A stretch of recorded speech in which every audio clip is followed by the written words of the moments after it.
In the previous episode, we discovered something that many people forget when they think about the story of Jesus. He did not begin his journey surrounded by the most prepared, nor the most influential. He chose common people, simple men, with doubts, with normal lives, but with a heart willing to follow something greater than themselves. That moment changed the course of their lives forever. But a short time later, something happened that revealed something even deeper about who Jesus really was. The scene changes completely.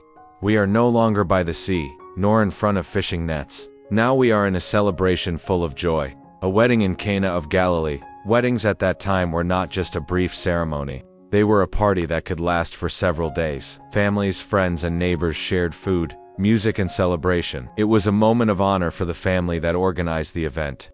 But in the midst of that joy, something unexpected happened. Something that, for the hosts, could become a public embarrassment. The wine began to run out.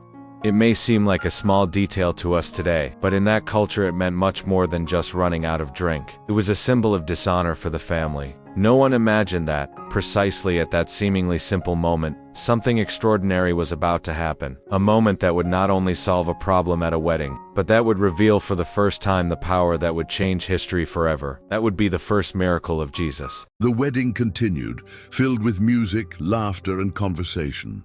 Tables were occupied by family, friends, and neighbors. Sharing wine was central to the celebration.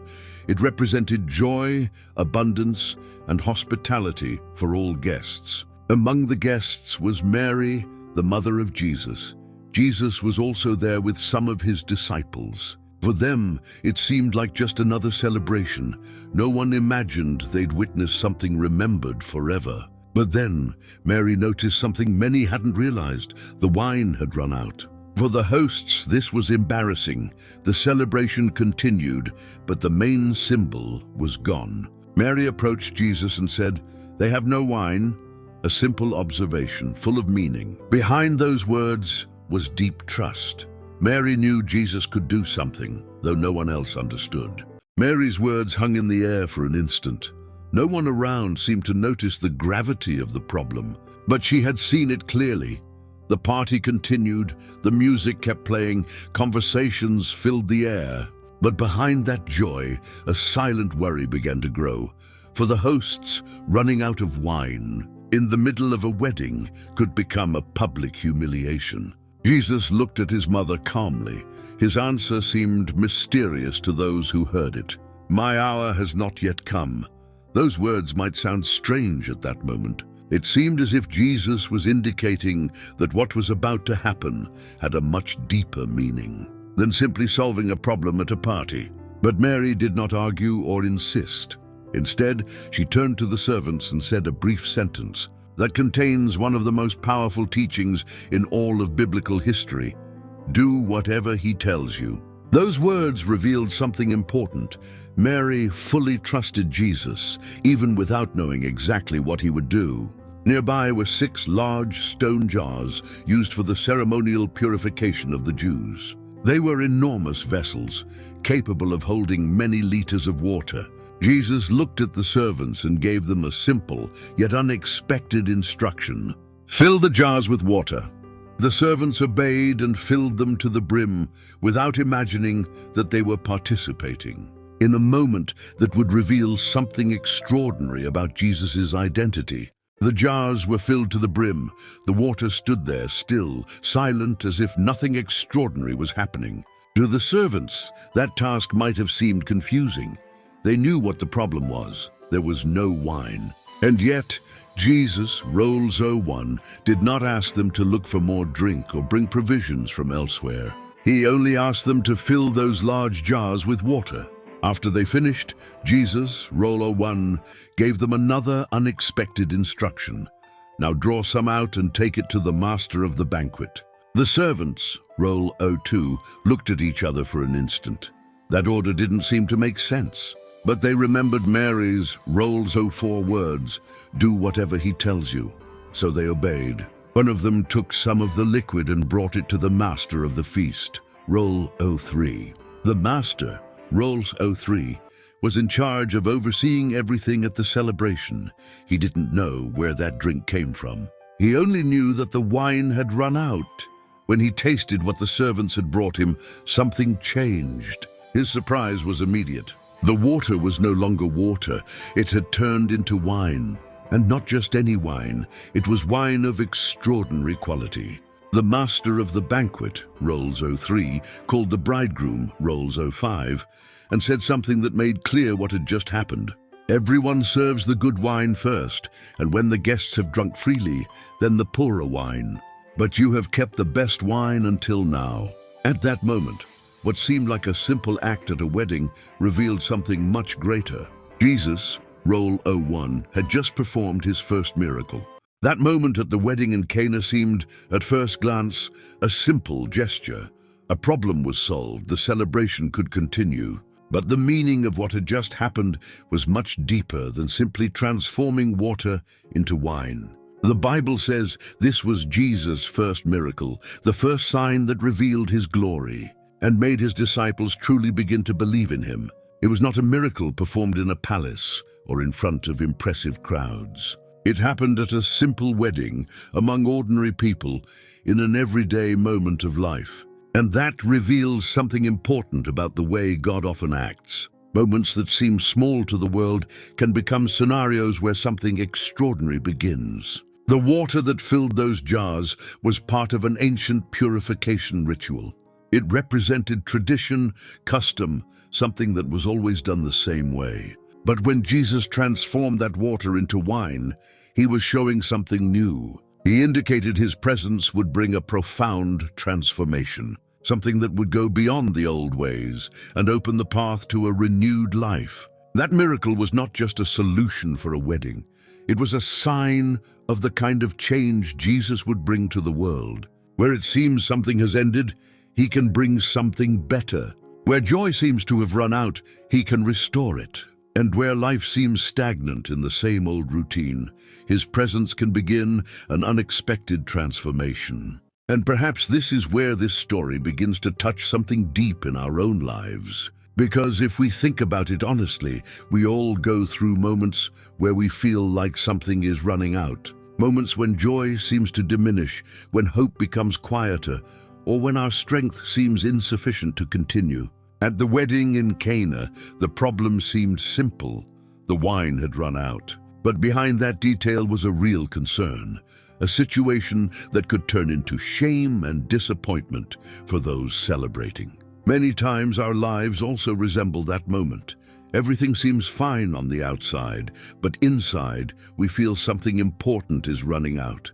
The surprising thing is that Jesus did not ignore that situation. He did not say it was too small or insignificant.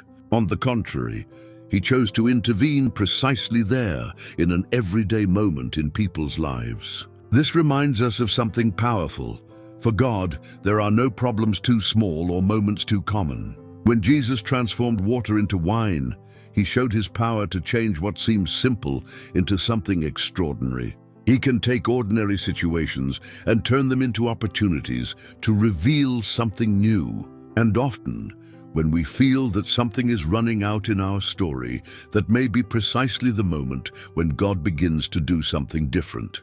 There's something more we can learn from this story that often goes unnoticed.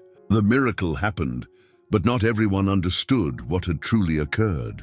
The master of the banquet tasted the wine and was surprised by its quality. The guests continued celebrating without knowing where it came from. But those who witnessed the moment more closely were the servants and the disciples. They were the ones who saw the process. They saw the jars being filled with water. They saw the simple obedience of following Jesus' instructions. And then they saw the unexpected result. It was at that moment that they began to understand they were witnessing something far greater than they had initially imagined. Many times in life, something similar happens. There are moments when God begins to work in ways that not everyone immediately perceives. Some only see the final outcome, but others, those who choose to trust and walk step by step, begin to notice the transformation from within. Perhaps today you are living a moment where you don't yet see the complete result, but something within you feels that God is working in silence. If this message resonated with you in any way, write a simple but powerful phrase in the comments. God is with me.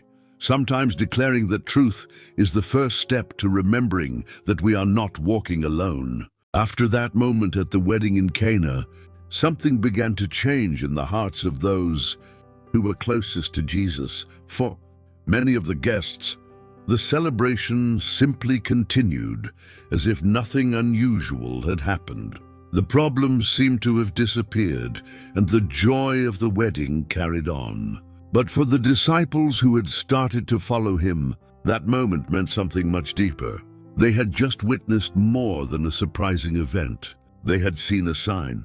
The Bible tells us that after this miracle, the disciples began to believe in him more deeply. What once may have been curiosity or hope started to grow into real conviction. They began to understand that following Jesus would not be an ordinary path. It would be a journey that would completely transform the way they saw life and the world around them. That first miracle was only the beginning. From that moment forward, they would witness teachings that challenged the thinking of their time, acts of compassion that touched the forgotten, and moments of power that revealed Jesus, authority over situations that seemed impossible. Every step they took beside him would slowly transform their hearts and their understanding of faith.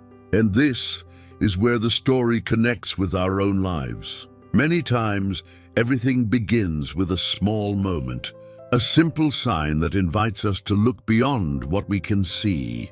At first, it may seem ordinary, almost unimportant, but when you begin to pay attention to those moments, you may discover that God is guiding your life towards something much greater than you ever imagined. The first miracle of Jesus did not happen before massive crowds or in a place filled with political or religious power.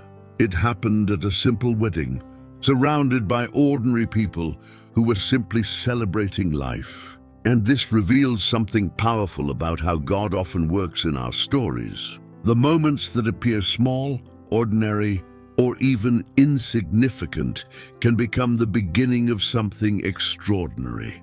The water that was transformed into wine did more than save a celebration. It became a sign that something new was beginning. The disciples began to realize that following Jesus meant witnessing things that would completely change the way they understood the world. With every step they took beside him, a new dimension of faith, purpose, and transformation began to unfold. And perhaps today, your life may feel similar to that moment at the wedding. Maybe there are situations that feel empty, moments when it seems like something important has run out. But the story of Cana reminds us that when God moves, even the most ordinary situations can be transformed into something greater than we ever expected. But what happened after this miracle would be even more powerful.